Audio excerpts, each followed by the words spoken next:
Hey guys, this is Sam here. Welcome to my channel, Apocalypse Dating.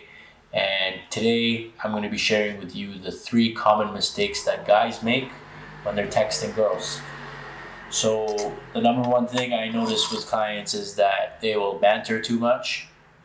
What ends up happening is you create a thread of conversation without actually taking it into a date, without converting that into a date. So, you're wasting an opportunity and energy talking to a girl without creating any emotion. So it doesn't lead anywhere. It doesn't help you get her out. So stop texting her, asking her how she is if you have no intention of getting her out within a day or two of texting her. Very important. Go back and watch that again if you want. So you need to have, when you start texting her, it should be within 1 to 2 days of wanting to get her out. That's it. Number 2, what tends to happen often is you might overtext, so she'll send you one line, and it's so common sense, right? You don't want to be over-investing. So she sends you one line and you end up sending her 4 lines in one text bubble. That's not good. Don't do that.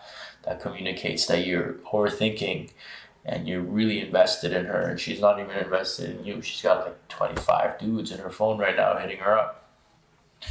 Reality of life, right? So, 1 line for 1 line, 2 lines for 2 lines. She sends you 3, you might send her 2. And then there's another way, a common mistake guys make is if the girl is sending you 2 text bubbles or 1 text bubble, don't send her 4 text bubbles. Send her 2 text bubbles, right? She sends you one liner, don't send her 4 lines in 1 text bubble. Like, keep it kind of equal. Important. Detail, but important. The next thing is, guys' common mistake is asking her out the wrong way. So what will happen is you'll ask her maybe in a way where it's a question, like, oh, are you free this weekend? Or do you want to get a drink this weekend? Or do you want to hang out sometime? All those are horrible because you're not taking the lead, number 1. And also, secondly, you are more invested in her life, like her schedule, you're catering to her. It's classic nice guy shit, Don't be catering to her.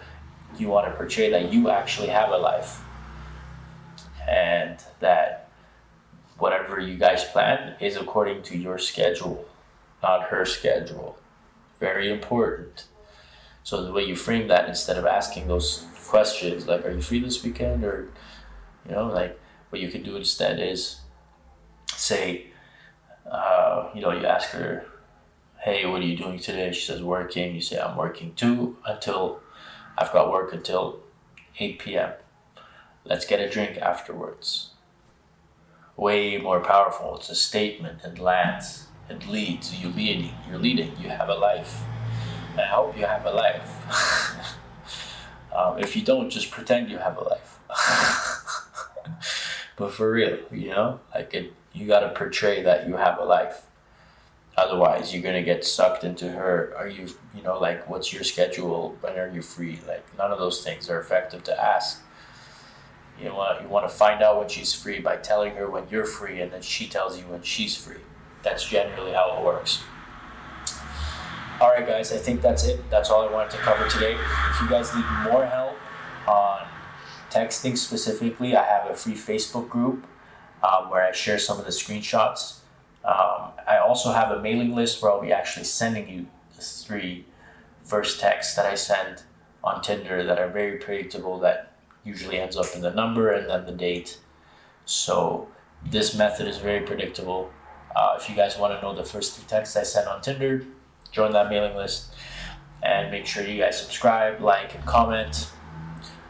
If there's a specific sticking point that you want me to cover, I'd be happy to go over those as well. So just let me know in the comments, you know what I mean? All right. Peace, folks.